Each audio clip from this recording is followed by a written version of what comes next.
अनुसूचित जाति के सामने जो चुनौतियां हैं, मैं समझता हूं जो बाबा साहब ने जातियों को एकत्रित किया है, 6,743 जातों को 3 जातों में बांटा है और उन 3 जातों में भी अनुसूचित जाति में जो बांटा है, उस अनुसूचित जाति की जातियों को हम जब कोई भी हमसे पूछता है तो हम कहते हैं कौन हो, तो पहले ये हिंदू वाला जो लफड़ा है,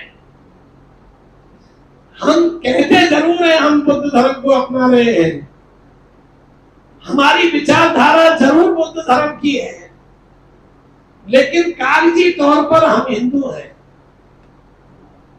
और जब कागजी तौर पर हिंदू हैं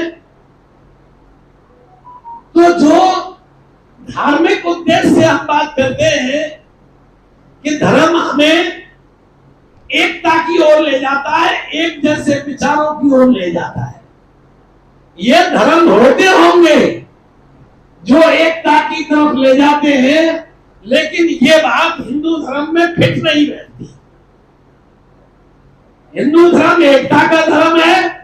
कतई नहीं। हिंदू धर्म समानता का धर्म है? कतई नहीं।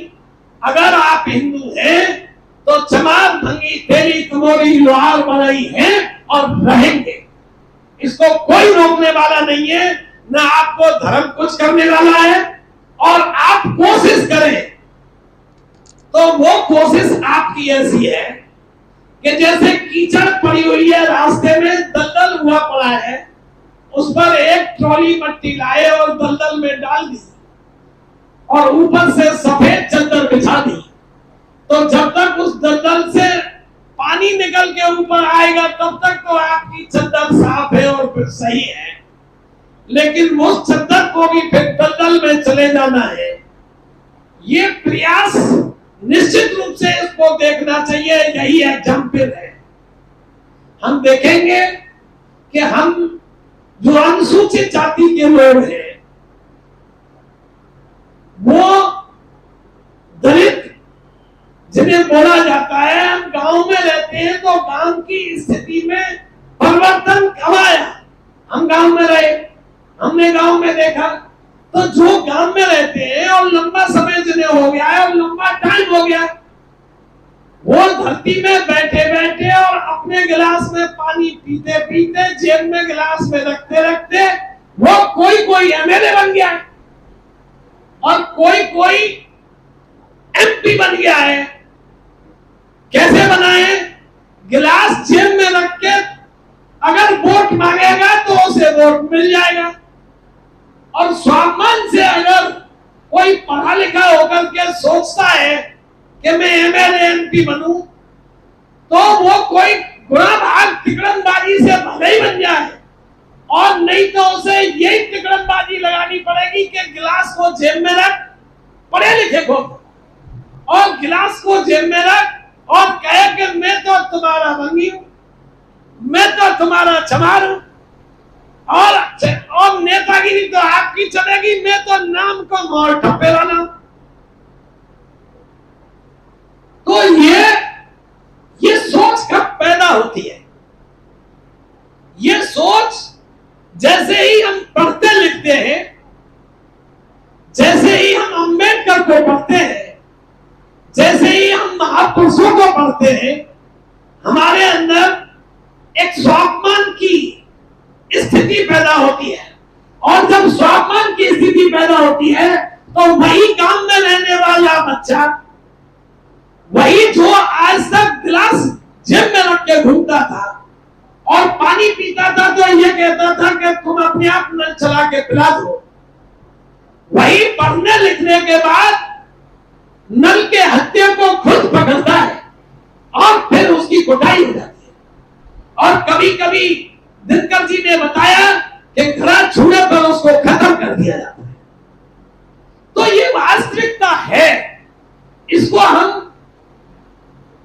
गंदगी पर मिट्टी डालकर चादर बिछाकर दिखाएं कि समाज में बहुत परिवर्तन आ रहा है, तो ये परिवर्तन दिखाई उस रूप में नहीं देता। अब हमें करना क्या है, ये महत्वपूर्ण है। समाज में जैसे ही समाज का बच्चा पढ़ता है और पढ़ने के बाद उसी गांव में उसी खाट पर बैठना शुरू कर देता है और सोचता है कि ये तो पढ़ा लिखा भी नहीं है, ये पंडित जी जो अपनी चारपाई पर बैठा है उसने मुझे खुद बुलाया है और मैं पढ़ा लिखा टीचर हूं, अब तो मैं पटवारी भी हूं। लेकिन वो जैसे ही खाट पर बैठने की सोचता है और सोचने के बाद जब उसे उठा दिया जाता है और जब उठा दिया जाता है तो पढ़ लिखने के बाद फिर वो गांव में से भागता है और भागने के बाद वो फिर शहर में आता है, फिर सोचता है कि वहां तो कोई फायदा नहीं है, वहां पढ़ने लिखने के बाद भी कोई अंतर नहीं आ पा रहा है। तो कोई कोई आदमी तो उनसे लड़ बैठता है तो अपने जीवन को अपने गांव तक सीमित कर लेता है और सीमित करके वही लड़ता मरता मिटता जाता है, समाप्त भी हो जाता है, कोई कोई जिंदा रह जाता है। तो समाज में थोड़ा बहुत परिवर्तन वाला वो कह दिया जाता है और अपना स्थान बना लेता है। लेकिन मेरा कहना यही है और मेरी सोच यही है कि जिसकी बेइज्जती नहीं हुई, जिसकी बेइज्जती नहीं हुई है वो ना तो मंच पे बैठता है, ना वो गांव में भाग भाग के कोशिश करता है कि मैं इस समाज को जगा दूं। ये जितने जितने कुटते चले जाते हैं वो समाज सुधारक बनते चले जाते हैं। जिसकी कम कुटाई हुई है वो कम सुधारक है, जिसकी ज्यादा हो चुकी है वो ज्यादा सुधारक है, उसे बैठा नहीं जाता।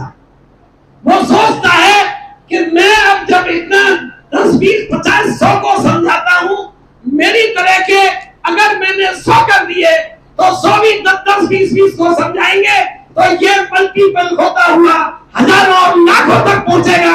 ये प्रयास हम पढ़े लिखे का होना चाहिए। इस खबर को देखने के बाद क्या है आपकी राय, नीचे दिए गए कमेंट बॉक्स में दीजिए अपनी राय। ऐसी तमाम बड़ी खबरों को देखने के लिए जुड़े रहिए हमारे साथ। खबर अच्छी लगे तो लाइक कीजिए और शेयर कीजिए और हाँ, चैनल को सब्सक्राइब कर घंटे वाली बटन को दबाना ना भूलिए। फिर आते हैं आपके बीच कुछ खास खबरों के साथ। तब तक के लिए नमस्कार, जय भीम।